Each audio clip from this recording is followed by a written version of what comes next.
We're the Coal Guys. I'm George. And I'm David. Today we're going to be talking about the Moseley St project. We're joined with Bill Danielson. He's been a town councilman for Irmo, along with Kerry Powers, the president of the Irmo Chamber of Commerce. The Coal Guys isn't your average real estate podcast. Our mission is to give buyers and sellers the power of knowledge through their real estate transactions. We do this by helping first-time homebuyers realize that there are more expenses that come with owning a home than just the loan. We also understand there are many times move-up buyers and sellers have forgotten the process because it's been so long since their last real estate transaction. We make the downsizing easy. Once you get into the habit of working with us, the process becomes so smooth you won't mind to move. We are also excited to share with you what all the Midlands has to offer. This episode is brought to you by Dick Dyer Mercedes-Benz, the first Mercedes-Benz in South Carolina. So let's jump into part 2.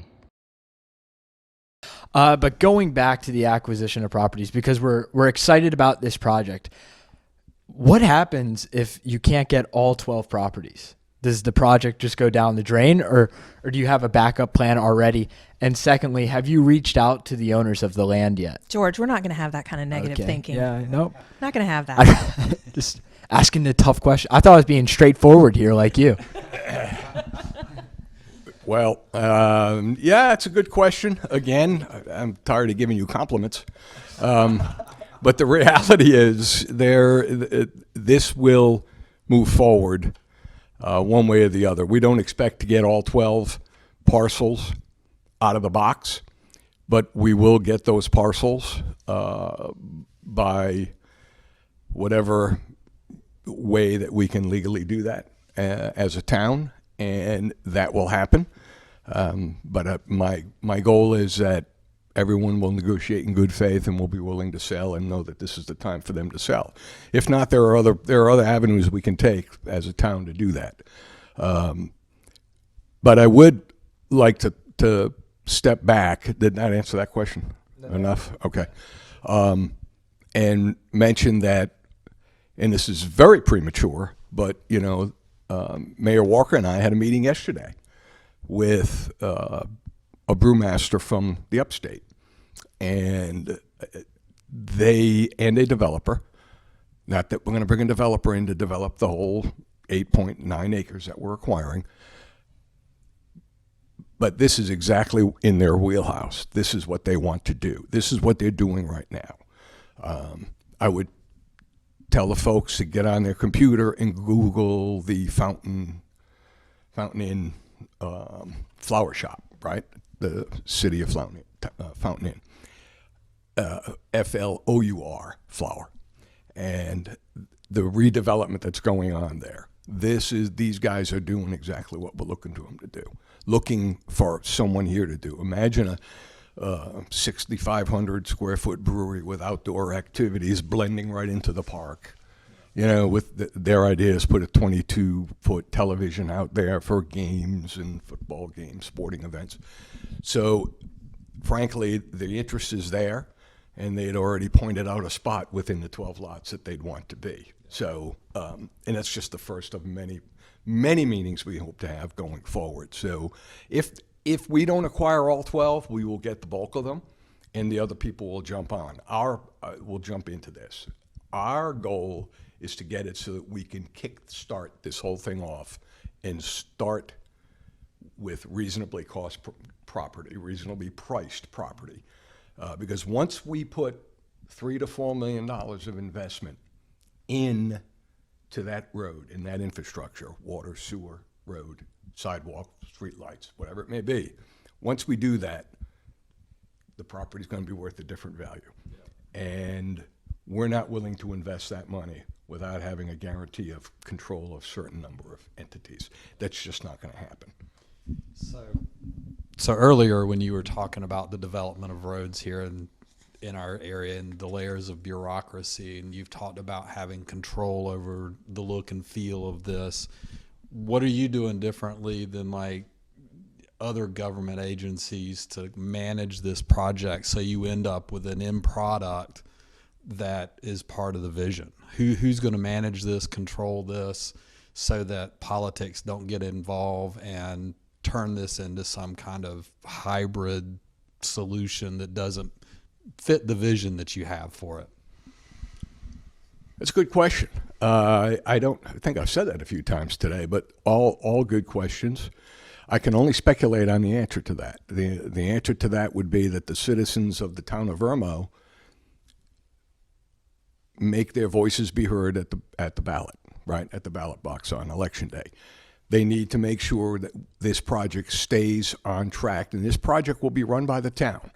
This project will not be run by Bill Danielson individually or as a councilman or any other council member. This project will be a town project that our town administrator will head up.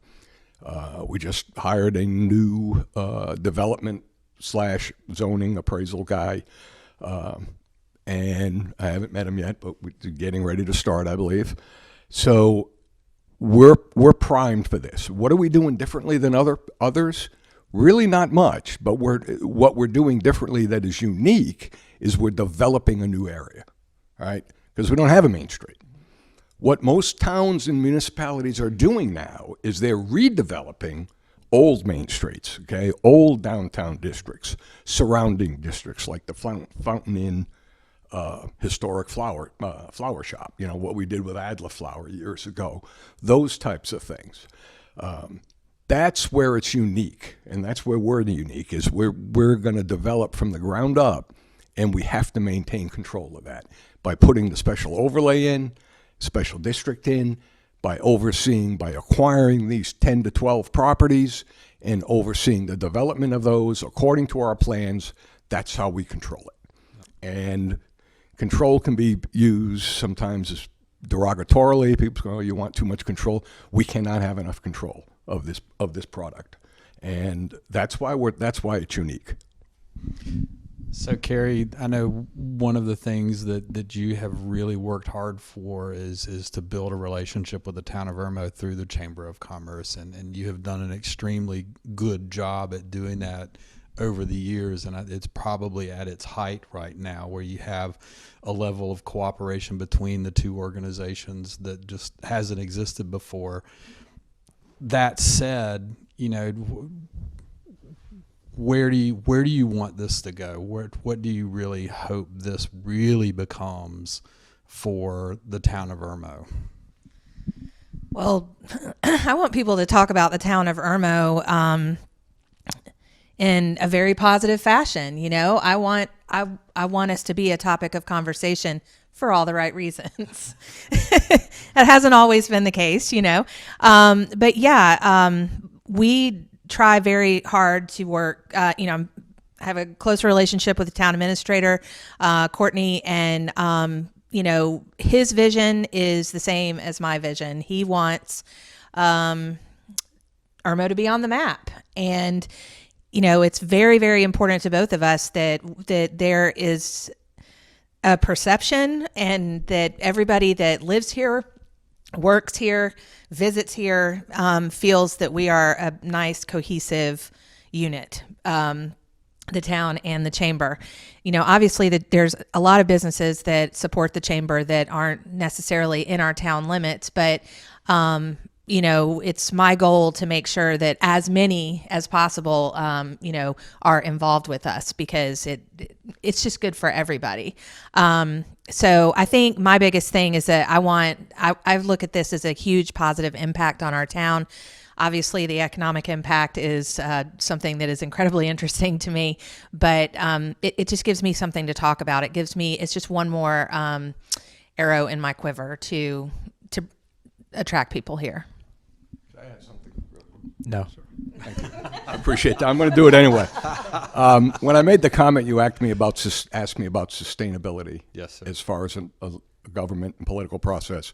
When I mentioned the ballot box, I want to make sure people understand I'm not looking for votes here, right? My point of that comment is I've got timing. Timing is everything. I've got 3 years left in my term. And what I would like to see happen within that 3-year term, this project be almost complete. Yes. There's no reason we cannot be substantially complete with this project within 36 months. People have asked me the time frames. Yeah. I've given them some time frames, and I'll be happy to go over those if you need me to. Well, that's what I was going to ask you is, you're having this meeting tonight to talk about this project. And so, the political process of kicking it off and getting the monies in place to do this. And, we talked about, with the American Recovery Act and even the one 2008, these like shovel ready projects used to be the old term. What's the shovel ready date for this thing if, the votes go your way? When are we going to start seeing, utilities going in and road widening going in? How soon will people start to notice, downtown Irmo going in? As soon and if we approve of the three things on our agenda tonight, and we vote yay, which doesn't have to be unanimous, by the way. Some folks out there which wish everything was unanimous. Nothing is unanimous. Even with 5 folks, I say nothing. But yeah, we do have unanimous things. But hopefully it's unanimous. We have full support. Given that, I would say you will see road infrastructure improvements by within 6 to 10 months, 8 to 10 months. We've got to get the plans for the road, the permitting, the construction drawings, all of those things out to bid. Worst case, a year. Infrastructure would then start. While that is going on, prior to that, we'll be acquiring the properties and working on the overlay district, special district, and I use the left hand all. You want to strap it down? I won't be able to talk. If you just keep it down here, I won't be able to talk. But that is the plan, and then within certainly 18 to 24 months, start development on certain areas of those 12 parcels. Nice. And there's other parcels there that are going to be part of the overlay that we haven't even talked about at that point. Then, maybe owners will jump on board and they'll want to sell, or they're going to want to sell to us while we're doing this. This is what I think and I'm hoping will happen. Other than the 12 parcels that we've earmarked, we would like to see some of the other ones in there to say, hey, we'd like to sell to the town. Certainly. So we just appreciate all of this information. I mean, this is a wealth of foresight into what's happening here. So if anybody needed to reach out to you or has questions for you, Bill, how can they get in touch with you to learn more about this and what the town council is doing with this? I shouldn't have stolen the mic from you. That's all right. I thought you were going to have something useful to say, so I just kind of handed it off to you. You can get me at my email, Bill Danielson at townofirmosc.com. You can call me on my cell phone, 803-606-4991. I'll be happy to chat with anybody who wants to chat about this. Even those who are naysayers, who don't. I want to hear the feedback. I want to hear what people have to say. I may not be able to grab your call right away, but I will call you back. And not many people will throw their cell phone number out there like that. So. And then for you, Kerry, businesses that are excited about this project but aren't yet in the chamber, how should they get into contact with you if they're looking to join? They can call me anytime here at the Chamber House, 803-749-9355, or just email me, ceo@greaterirmochamber.com. Awesome. We can't thank you, Bill and Kerry, enough for your time today, and we hope that the buzz that this is going to create towards the project really fuels it to get done in the 36 months, I think you had said. So we're looking forward to it. Thank y'all. Thank you. Thank you. Thanks for having us. I feel like a veteran now. My second time. Yep. Thanks, you guys.